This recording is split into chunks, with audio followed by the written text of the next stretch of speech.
Bueno, arranquemos. Hoy vamos a hablar de algo que, aunque no lo veamos, está constantemente afectando nuestra red eléctrica.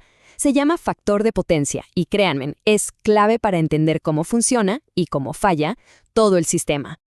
A ver, pensemos en esto por un segundo. Cada vez que enchufamos algo, damos por hecho que toda la electricidad que llega se usa, ¿no? Que si pagamos por 100, usamos 100. Pero, ¿es realmente así? La respuesta corta es no. ¿Y la respuesta larga? Bueno, esa es la historia que vamos a desentrañar hoy. Para entender por qué no toda la energía se aprovecha, primero hay que saber que la electricidad, al menos la de corriente alterna, no es monolítica. Pensemos que viene como en dos sabores, o mejor dicho, con dos personalidades. Una que hace el trabajo pesado y otra que la asiste. Ok, la primera es la estrella del show, la potencia activa. Esta es la que hace la chamba, la que se convierte en luz, en calor, en el movimiento de un motor. Es, digamos, la energía por la que realmente pagamos y que queremos usar.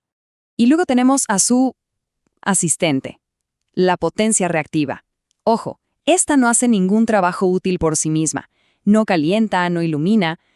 Pero, y este es un gran pero, sin ella muchos equipos como los motores o los transformadores simplemente no funcionarían. Es la energía que se necesita para preparar el terreno, para crear los campos magnéticos que esos aparatos requieren para arrancar. Y aquí es donde la cosa se pone gráfica. La relación entre estas dos potencias se ve perfecto en lo que llamamos el triángulo de potencia. Piensen en un triángulo rectángulo. La base, lo que está horizontal, es la potencia activa, el trabajo real. La altura, lo vertical, es la potencia reactiva, la preparación. No se suman como 1 más 1 es 2, sino, bueno, como un triángulo. Y la hipotenusa, el lado más largo de ese triángulo, es la potencia aparente.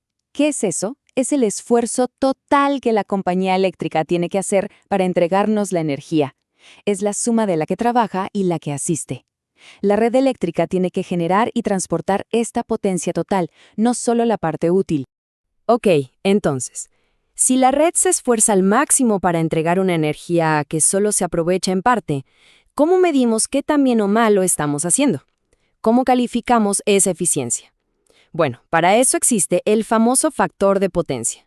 Piénsenlo como una nota, una calificación de eficiencia. La fórmula se ve simple, y la idea lo es aún más. El factor de potencia nos dice qué porcentaje del esfuerzo total de la red, la potencia aparente, se está convirtiendo de verdad en trabajo útil, la potencia activa. Es una simple división, una proporción. La calificación perfecta, el 10 de 10, sería un factor de potencia de 1.0. Eso querría decir que no hay nada de potencia reactiva, que el 100% de la energía que nos llega se convierte en trabajo. Es el ideal, la máxima eficiencia posible. Claro que en la vida real, ese 1.0 es casi una utopía. Miren estos ejemplos. Los motores, que necesitan esos campos magnéticos, ya de por sí tienen un factor de potencia más bajo. Y una instalación industrial llena de motores y transformadores, si no se corrige, puede llegar a tener una eficiencia de solo el 60 u 80%. Imaginen el desperdicio. Bueno, ¿y qué importa si la calificación es baja? ¿Cuál es el problema? Pues que el problema deja de ser de una sola fábrica para convertirse en un dolor de cabeza para toda la red eléctrica. Este es el meollo del asunto. Un factor de potencia bajo es como intentar llenar un balde con un agujero. Para obtener la misma cantidad de agua, o sea, de trabajo útil, tienes que echar muchísima más, porque una parte se pierde. La red tiene que generar y transportar mucha más energía total para que al final llegue la que de verdad se necesita, un desperdicio gigante. Y no es solo una idea, la física lo demuestra. No hay que ser un experto para entender esta fórmula. Lo único que importa es la relación. Si el factor de potencia, S coseno de phi, baja, la corriente eléctrica, la I, que viaja por los cables, tiene que subir para poder entregar el mismo trabajo útil. Es matemática pura. Y que suba la corriente, eso es el inicio de una cascada de problemas. Los cables se calientan más, a veces peligrosamente. Los transformadores se sobrecargan. Se pierde más energía simplemente en calor, lo que se conoce como efecto Joule. Esto provoca caídas de tensión, que la luz parpadee, que los aparatos electrónicos sensibles fallen, y lo peor de todo, estamos desperdiciando capacidad de generación. Las centrales eléctricas tienen que trabajar más para nada. Estamos, literalmente, congestionando las autopistas eléctricas con tráfico inútil. Ok, ya entendimos el problema. Ahora, ¿cómo se soluciona esto en el mundo real a nivel país? Bueno, para eso vamos a ver un caso muy concreto y reciente, el de Argentina. Resulta que este mismo año, 2024, el organismo regulador de la electricidad en Argentina, el ENRE, dijo basta y puso en marcha un programa obligatorio para que los grandes usuarios corrijan su factor de potencia. Y le pusieron un número claro a la meta. El nuevo estándar mínimo que se exige es de 0.95, o sea, una eficiencia del 95%. Nada mal. Y la regulación no se anda con rodeos. Básicamente, funciona así. Las compañías eléctricas ahora pueden medir tu factor de potencia. Si estás por debajo del 0.95, te avisan.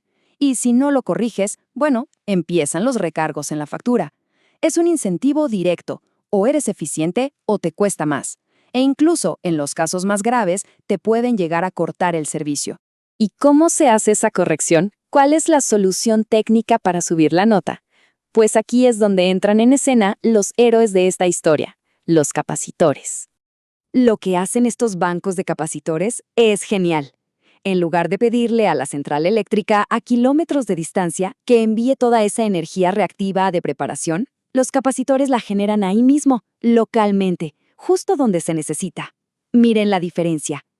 Antes de corregir, la red entera tenía que cargar con esa potencia reactiva.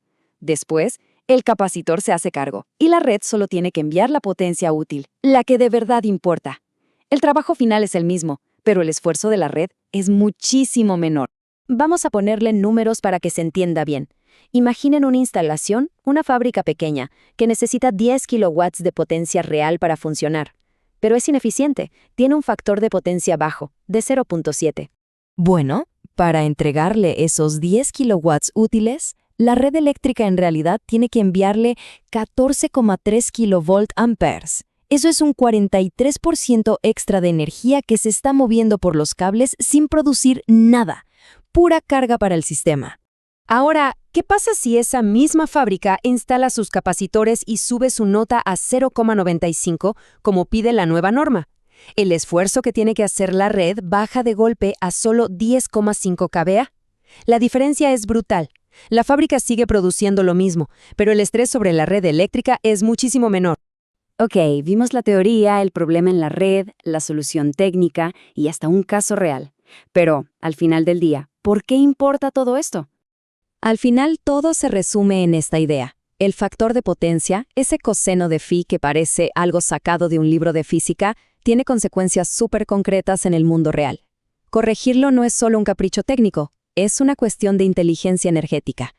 Conecta la física de los cables con la economía de una factura eléctrica y hasta con la política regulatoria de un país. Y nos deja una lección fundamental. En una época donde todos buscamos más fuentes de energía, quizás la fuente más grande y barata que tenemos a la mano es, simplemente, dejar de desperdiciar la que ya producimos.